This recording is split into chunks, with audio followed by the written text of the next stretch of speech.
Hi, everyone. Welcome to a KE Report webinar. I'm your host, Cory Fleck. This webinar is being produced in conjunction with Focus Communications. In this webinar, I am featuring DevStream. DevStream currently is a private company, soon to go public in the new year. DevStream is a carbon stream investment company looking more towards tech-based solutions. I am joined by the CEO, Sunny Trinh. So, Sunny, thank you for taking time with us to go through the DevStream story and get everybody up to speed before this company goes public. Just as a note, because this is a live event, please send in your questions within this program. There is a Q&A and chat function. We prefer you use the Q&A function to send in your questions, and we will do our best to address those. We're going to more just have a back and forth conversation here. Sunny and I discussing DevStream and the overall strategy of the company.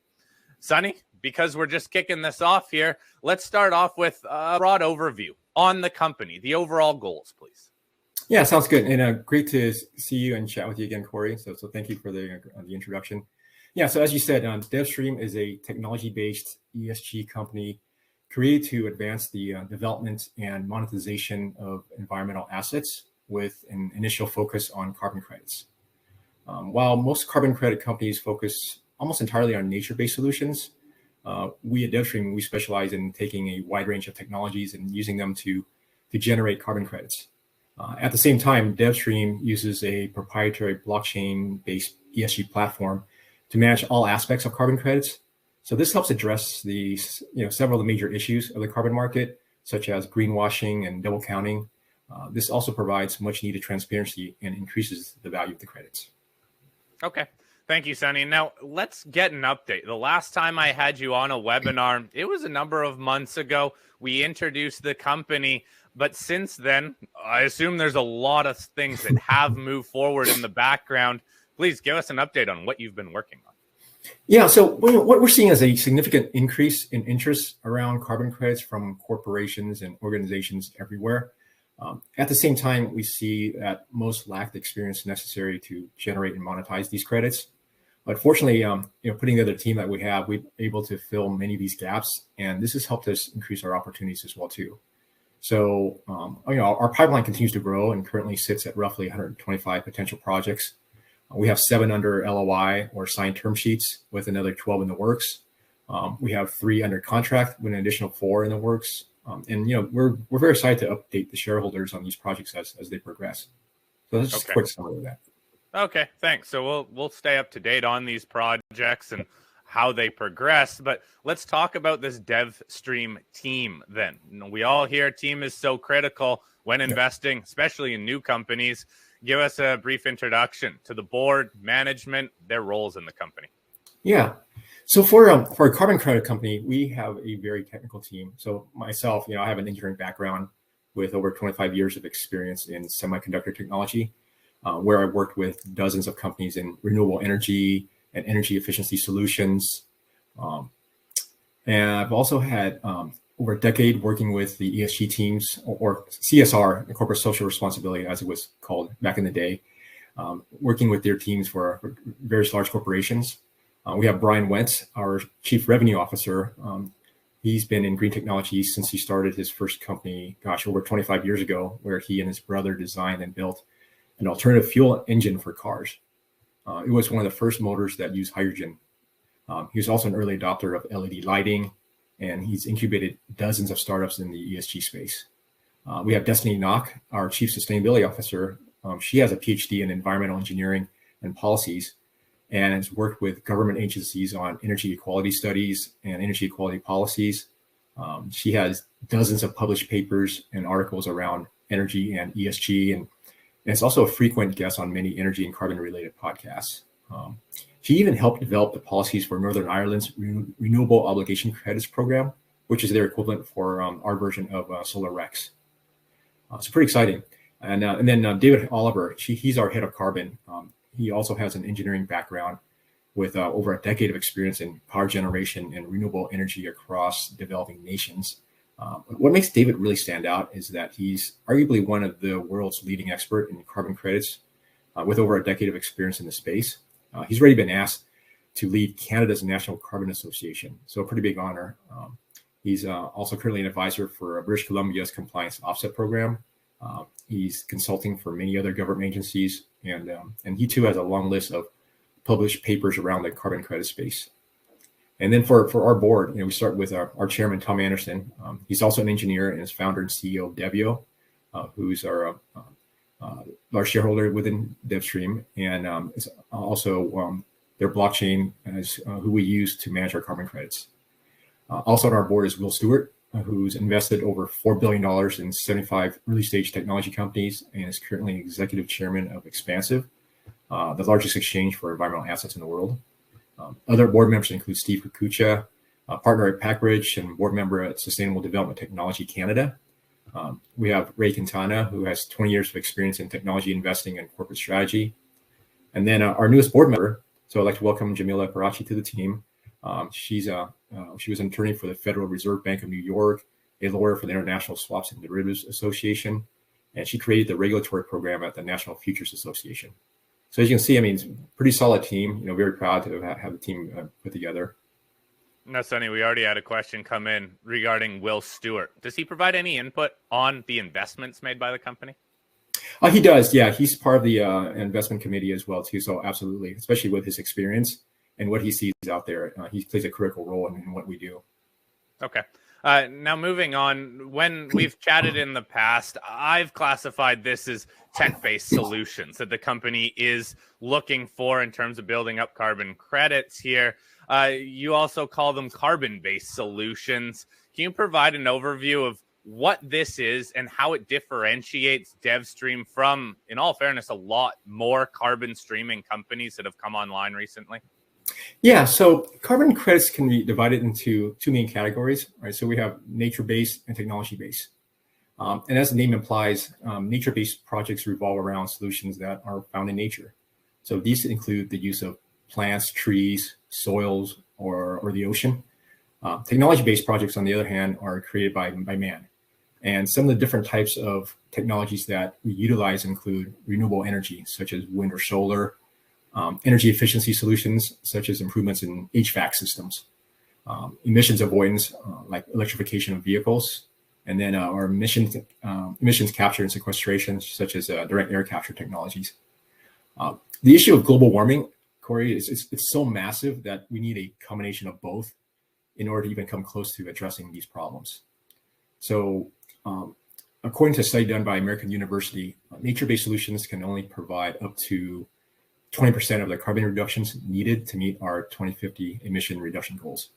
The rest of it needs to come from technology. And unlike most of the other companies that focus on nature-based solutions, DevStream here, DevStream One, we focus on this much larger space of technology-based solutions. Also, what we saw is that credits from nature-based projects they've been pretty popular recently, but in the past months, even year or so, what we've seen is that they've received several major criticisms. So keep in mind that, like anything else, there are some very high quality nature-based credits and plenty of low quality ones. The problem is how to distinguish one from the other, right? And so this ties to the criticisms that we've been hearing. So the first criticism is that they don't always represent valid greenhouse gas mitigation. And one reason is that the data used to generate credits from nature-based solutions are from estimates calculated through models, making them easy to overestimate. A second criticism that we see is that they only maintain the status quo and they really aren't doing anything to actively reduce emissions. So when you pay a forest reserve, for example, to chop down trees, it's important, but it only keeps us at our current state. But then you take a look at nature-based projects that go beyond this, like beyond keeping the status quo, such as reforestation projects, again, are also very important, but unfortunately can take a significant amount of time before making an impact. So, when you plant a tree, it could be a decade before you really start seeing a major impact, right? Technology-based projects are inherently different enough in ways that allow them to address these issues. First, the data used to calculate the carbon impact is precise, right? Making them less likely to be overestimated. So take a solar project, for example. When calculating the impact, we know exactly how many kilowatt hours of power is being generated. And from that, we're able to accurately measure the amount of emissions that are avoided from the grid. Second, the emissions impact from technology projects occur much faster. We have projects where the reductions can start in less than a month, right? If you swap out incandescent bulbs for LED bulbs, as soon as you do that, you see impact right away, right? We have another example where we have other examples where, like I said, we see this impact immediately, capping oil wells and so forth. Another really interesting benefit of technology-based projects is that they can easily be scaled and replicated over and over again. For example, we have one technology that treats wastewater with up to 85% energy savings. And Cory, one thing I wasn't aware of is that for most cities, wastewater management is one of the most energy-intensive activities and can use up to 10% of a city's entire energy budget. So an 85% energy savings is extremely impactful and can generate a significant amount of credits. And then if you take a look at every city, well, every city needs to treat wastewater, right? So you can literally take the solution to every city in the world. Okay. So it sounds like there's a lot of opportunity out there for DevStream to continue to pursue, again, a different way of generating carbon credits. What are some of the target technology-based solutions then that your team is currently pursuing? Yeah. So, as I mentioned before, we have a robust pipeline of projects, and many of these they're really cool, Cory. I mean, as a technologist, I can say that. On the last update, we talked about our projects. One of our projects where we're swapping out 100-watt incandescent bulbs for 7-watt LED bulbs to provide a 93% energy savings. Right, and I just touched on that earlier. So we started the PDD, or project development doc, on this project for a country in Africa. And once that gets going and we deploy that, we have 6 more countries waiting in the wings. So again, it's another example of how this can be replicated over and over again. I also mentioned the wastewater treatment solutions. Right, we're talking to several cities already to bring the solution to them, and it's much needed. And then we have several other technologies that, for example, can take recycled plastic and turn it into energy. And we have another one where it takes recycled plastic and turn it into fuel, such as petroleum, gasoline, kerosene. And plastic is another opportunity that we really haven't mentioned. But the plastic market is emerging, with plastic credits being available now, and we're in the forefront with these great technologies. Now, one thing that I find interesting about this really whole new world of carbon credits is people are always comparing carbon credits and saying some are low quality, some are high quality, and how that potentially relates to the price of these credits. Give us some insights on how you view this, I guess, debate that's ongoing in this sector. Yeah. So, as the carbon credit industry grows, we're seeing more low quality credits hit the market. At the same time, the demand for high quality credits continues to outpace the supply significantly, right? We estimate that the demand for high quality credits today now exceeds supply by 2 to 1, and that gap is growing. Low quality credits essentially are ones that are older credits. They don't meet accepted methodologies. They don't have proper accounting of carbon impact. And then, like I mentioned before, with some of the nature-based low quality credits, they could be overestimated, right? That ties back to the accounting. And they lack transparency. A lot of times you don't know what you're getting. You don't know if you're getting a high quality or low quality credit. The credits that we generate here at DevStream, we focus on the highest quality ones. They follow the most stringent protocols. They're certified with only industry accepted registries. And then they have additional benefits as well, and addresses many of the United Nations Sustainable Development, the SDG's Sustainable Development Goals. And then lastly, having all the data around the credits stored on our blockchain platform provides that complete transparency that's lacking. Okay, let's get into an actual investment that the company has made then, because earlier this year you announced a carbon streaming partnership with TS-Nano, based on the application of their, I believe, sealant technology for methane leaking oil and gas wells. This deals with, obviously, the energy sector. Walk us through this investment then, please. Yeah, so we invested $1.25 million in order to have the rights, exclusive rights. So we have an agreement with TS-Nano to be their exclusive carbon credit partner. They do have an incredibly advanced technology for plugging oil and gas wells, a nanopolymer that is much more precise as far as what they can plug relative to the concrete solutions used today. But right now, we're still waiting for the methodology for generating credits to receive final approval from American Carbon Registry. and that's expected to be done in Q1 of 2023. In the meantime, we've had conversations with multiple oil and gas companies in the US and in Canada to partner with them. We've also been working directly with TS-Nano. They've completed 3 pilot wells with a large international oil and gas company, and the plug wells performed really, really well. So we're really excited, especially the size of the market. Right? I think we touched on it before as well too. In the US, there's roughly 3 to 4 million abandoned or orphan oil wells, roughly 370,000 in Canada. And then we haven't even touched the Middle East either, right? So we're really excited about this opportunity. Will this be an ongoing investment for the company then through this partnership? It will be an ongoing investment because the investment will be in plugging the wells directly and paying for that.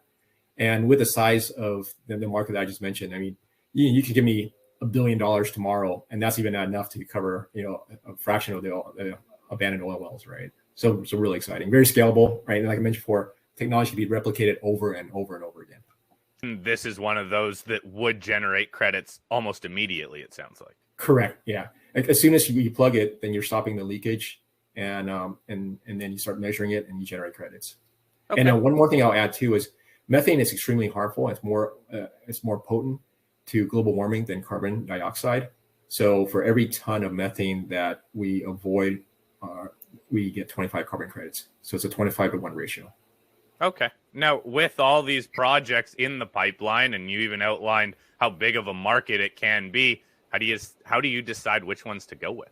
Yeah, no, that's a great question. We developed a proprietary tool we call PBAT, which stands for Project Brief Assessment Tool. And this is a tool we use to do a quick and reliable assessment of all our projects to decide which ones to move forward with. It has 32 unique weighted categories covering commercial, technical, financial, and legal aspects of each project that we look at. And really, it gives us a systematic and methodical approach to mitigate the risk for every deal we look at. We recently had 2 deals under LOI that we really liked. They were really profitable, generating a lot of credits potentially.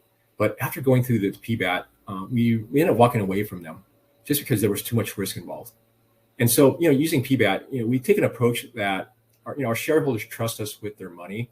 So we should do everything we can to protect it. And that's what the PBAT's for. Can you share some more information on what these risks might be when you do enter some sort of an agreement? You mentioned that some risks are higher with different technologies, different solutions. What does that mean? Yeah, so the first risk is technology-wise, is this technology viable, right? Is this something that's actually going to generate credits at all? Is this even going to happen? The second piece is the financial risk. Not necessarily even the technology, but is this something where the project's going to happen? Is there things that can prevent it from doing so? And then the third is the environmental assets. Is this something that the project owners actually own or can sign away? Or is there a risk that the country where we're doing the project might come in and take it away? We've seen projects in other jurisdictions in some developing nations where the government decided that they're just going to shut down the carbon credit generation. And these are some of the risks that we see. And so we try to avoid those projects as well.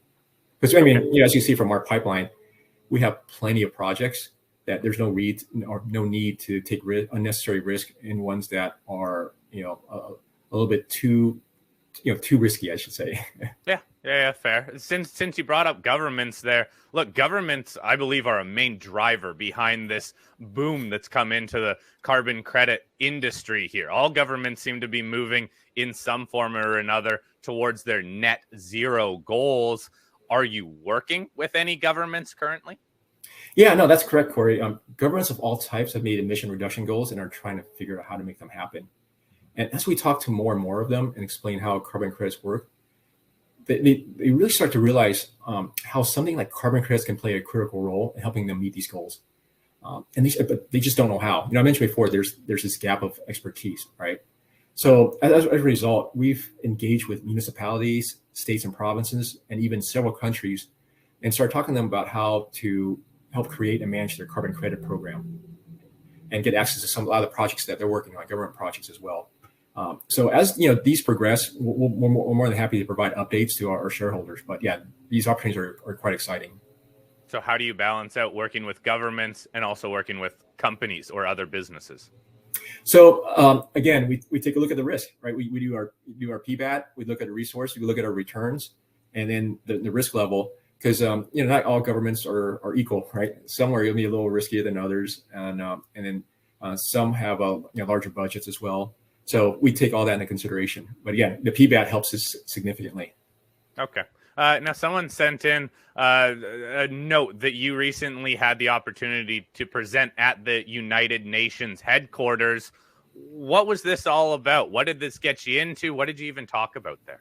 Yeah, no, that was a really neat event. We were one of 4 companies and the only carbon credit company to present at this United Nations side event, and it was titled Energy Transition Industries, Solutions to Achieving SDGs. It was hosted by NGO Sustainability, and I had the opportunity to discuss how carbon credits can be used to help countries achieve most of their of the UN's Sustainable Development Goals, and then also how carbon credits can help fight inflation. It was really exciting to see the amount of interest we received from various ambassadors and country representatives. We had an evening reception following the event, and I didn't even make it past 10 feet where I ended up stuck for an hour talking to different people, which is really exciting.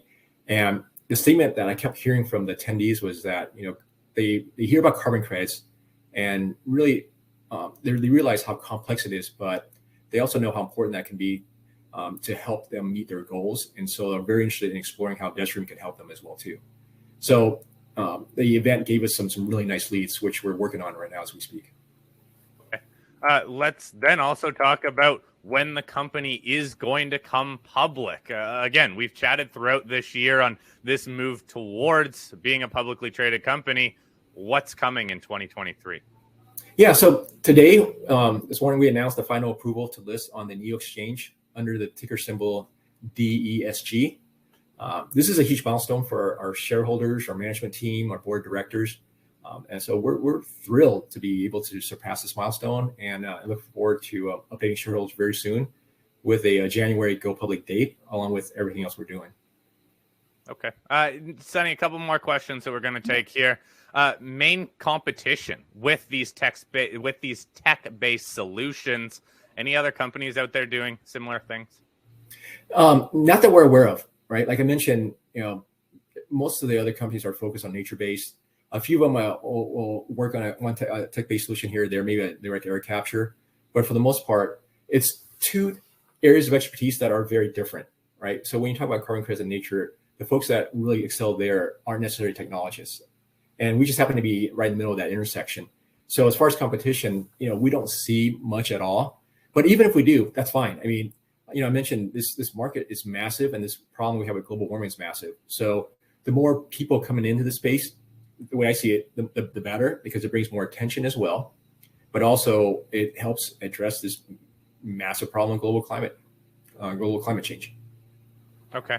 Now, someone's curious to hear about the United Cities North American partnership that you guys have signed. Can you provide more information on this?